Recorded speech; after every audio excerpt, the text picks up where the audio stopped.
By the time the Charles Page class of 2012 has left the building, I'm about to read a story to you. Many of their mothers will be in tears, brought to the brink of blubbery and beyond by the mild-mannered man. I'll love you forever. I'll like you for always. Reading a children's book. As long as I'm living, my baby you'll be. His name is Frank Cooper, and he's the king of stirring emotion. Woo! Woo! Before class even starts, Casey Kaywood, did you leave me hanging again? he's in the hallways with exploding fist bumps Okay. and an encouraging word. Dude, you better start smiling. It's Friday. And once class starts, forget it. Ooh, ah, you wish you were a sandite. Ooh, ah, you wish you were a sandite. Every hour begins with a mini pep rally. V-I-C-T-O-R-Y? That's the Sandite battle cry. Oh, all right. He's the original stimulus package, with the only debt incurred being one of gratitude. He has one of the biggest hearts in the school. He's a real good teacher, you know, it makes me happy to come to school. He's always encouraging me to be better, do better. All right. Encouragement he followed himself 20 years ago when he looked in the mirror When you look in the mirror and you say, you know, how was your day? and saw a successful lawyer staring back. But I was not happy doing that. So, at the age of 31, And the teacher says the day begins. he took the teacher plunge and a teacher pay cut of 50%. It was a big cut, but you know, we weathered it. Where it began. What followed was the creation of a classroom experience as classic as Neil Diamond and as infectious as the facial expressions on the multiple cardboard Elvises in the room. I've been an Elvis fan my whole life. So much so that every January, What's going on? You like my hair? this king of motivation I'm gonna do a snare like Elvis did. transforms into the king himself. Yeah, it's Elvis's birthday. And he stays like this all day, from street law How can it be that you can be thrown in jail for telling the truth? to world history. Now, did the popes in medieval time have anything beyond spiritual authority? It's a bold move to just be yourself, even if that means being Elvis once a year. Well, bless my soul, what's wrong with me? It's a tune of confidence identity-seeking teens happily sing along to. I'm in love. I'm all shook up. Ooh, ooh, yeah, yeah, yeah. And while this Vegas act is just once a year, Frank's a daily virtuoso when it comes to treating kids like they're kings. All of us are searching for significance, and what I try to encourage and promote is that we recognize that significance in each other. He makes a point to get to know everyone, to get to know every student, because he wants every student to feel like they have someone that cares about them, that they are loved. Will you remind me that the joy of life is in the journey? And so, years from now, I'll love you forever. I'll like you for always. long after the class of 2012 have left the building, Congratulations. Peace be with you. whenever there's an Elvis sighting in a supermarket tabloid, they'll laugh to themselves knowing exactly where he really is. Man, taking care of business in a flash. Building self-esteem at Charles Page High. You guys are important. I love you. Have a great day. Remember, the joy of life is. Burt MUMMOLO, It's a journey. Tulsa's Channel 8.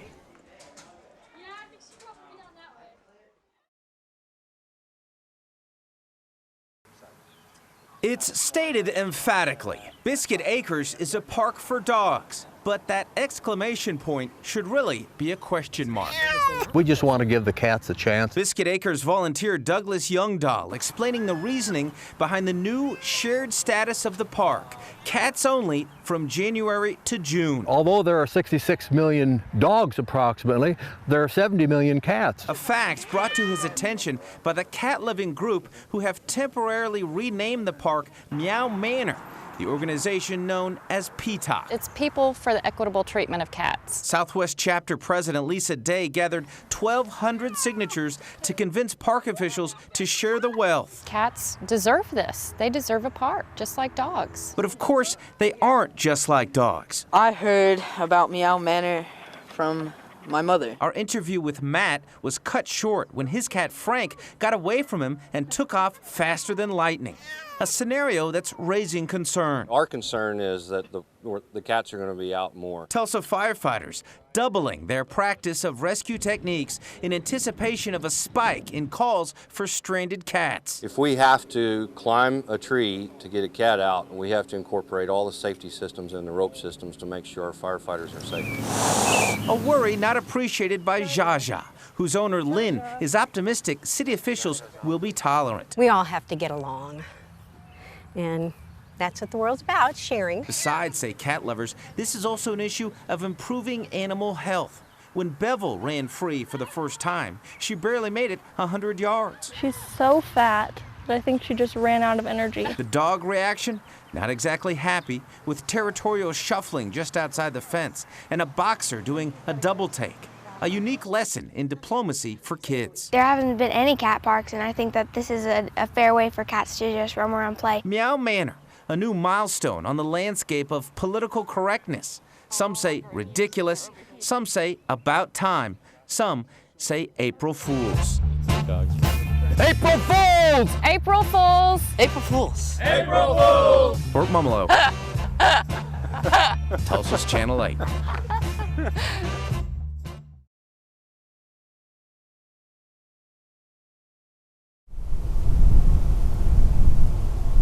The waving wheat, an old windmill, set a tone of relaxation. Yes, it is. The festival atmosphere says carefree, complete with a Ferris wheel and ticket booth. No.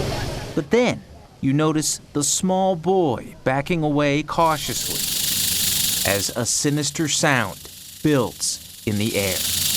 We probably have 2,000 snakes here in town. Many of them on display right outside in the, Call this just the big snake box is the best way to put it. Down below, 8-year-old Sarah, very sweetly and clearly explaining what could happen to you if you get bit. Well, you'll die? Yeah, that about sums it up.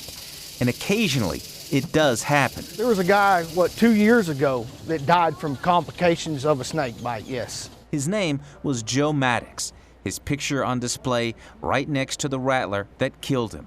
A beast he had already caught out on a hunt with a friend and put into a box like this. The strike happened when he went to put another snake into the box while standing in front of it. And opens the container this way, the thing you never do. You always open it from behind. He opened it this way and the snake got him right here, just like that. Right into the femoral artery. I need all you guys that are going out on a hunt right out here in front of me, please. Despite that risk, every year people line up to go hunt them. This is the western diamondback rattlesnake. This is what y'all are going to be out there looking for. Before each expedition, there's a 5-minute lecture on do's and definitely don'ts. You might want to catch him with his tail and pull him back to you where you can get to him closer to his head where you can handle him. Of all the faces listening in the crowd that would soon be in a wide open field, none was as excited as Caleb. I really like rattlesnake hunting, and I've been doing it since I was 6 or 7. Out here with his grandparents and little sister Gigi looking for some specimens. I do a show and tell with all the class, and I love to hear all the kids, "How'd you do that? Are you not scared of them?" Nope. Look in this bush. This rock might have something under it. He is definitely not scared. This is the rock I was going for. Not of the creepy crawly under this rock. Oh, there's a little baby scorpion. Or the creepy crawly under that rock. Hey guys, this is a giant centipede. Nor is he afraid Tickle him out of the tarantula he coaxed out of its hole. Their stingers are actually on their butt, kind of type area. That was a technical description, which will no doubt one day be used on his own television show. When I grow up, I'd love to be on Animal Planet or something naturistic. I don't know if that's an actual word. Just made it up. Yeah. Unfortunately, there was no inventing any rattler sightings while we were with him. Although, it may not be a rattlesnake, but it's still a little prize. Kind of like a snake appetizer, which brings us back to town and the Bite a Snake Cafe. A lot of people say it tastes like chicken. Okay, it tastes like chicken. Every year, this is my dream, to come here and get me some snake. How is it prepared, you ask? Very simply. a hatchet. This is kind of like what you use for a chicken fried steak. Some flour, and then the deep fryer. And if they run out, When are y'all going to be doing another one? they just holler next door. Don't take long to do what I do. Where Robert Ray, Get me a little tape cutter. a.k.a. the butcher, Go right down the center of that belly. is busy prepping the next meal. Removing heads with still flickering tongues. Them heads will bite 24 hours. And hearts that just don't know when to quit. Still beating. Take a licking and keep on ticking. It's an event that has spectators looking uneasy, but not enough to look away, especially if his granddaughter coaxes him to eat the gallbladder. Eat it. Eat it now. Now? Yes.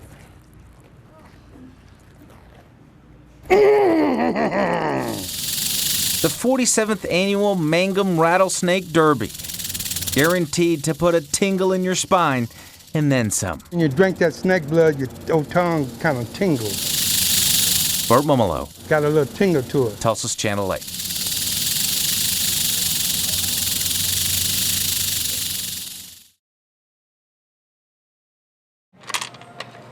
It's a powerful pain pill and a prime target for thieves. The problem with pharmaceutical drug abuse and the overdoses that go along with that and everything is far exceeds what a lot of people can comprehend. Sheriff Scott Walton's most recent case involved an area resident who hired a contractor to do some remodeling.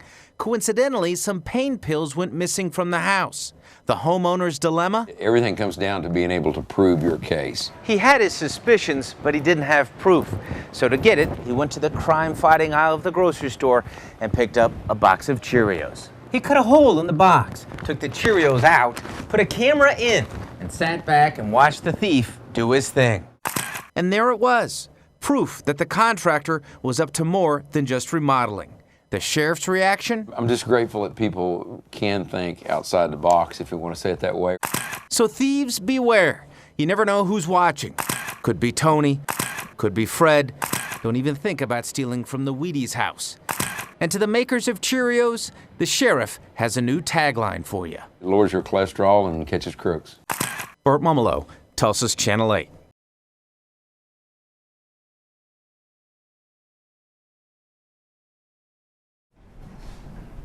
Started out at 20 mils an hour. We'll probably need 3.0 PDS. It's never really a good thing. And this is where it gets tough. When, during a life-saving operation, one of your organs makes the doctors gasp. It's huge. It's huge. Normally the size of a deck of cards. This spleen is 4 times that. Engorged with a large amount of the patient's blood. This is where, having the blood on hand, having Winston's blood, that sort of thing is key. That's right, Winston is the name of the blood donor. Something not normally revealed. But Winston isn't your normal blood donor. They call us when they need it. Winston's mom, proud as can be, of her boxer. Boxers are the universal blood donors. And they are also, apparently, allergic to the media. But other than that, he's healthy as a horse. Running around outside with the kids, pretending he's a shark under the trampoline.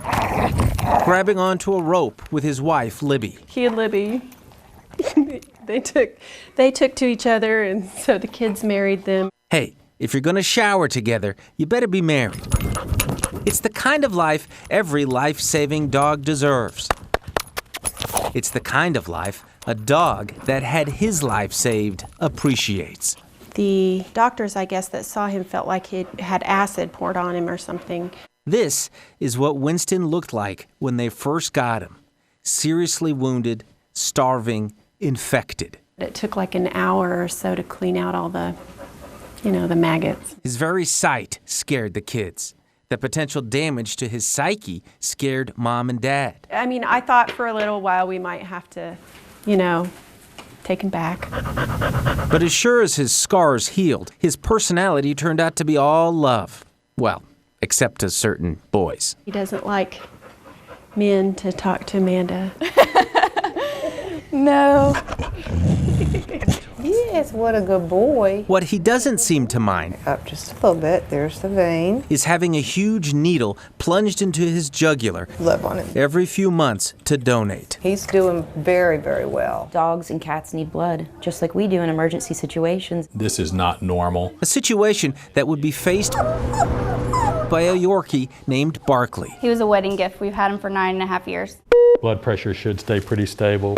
His malfunctioning spleen had to be removed. All right, we're all done.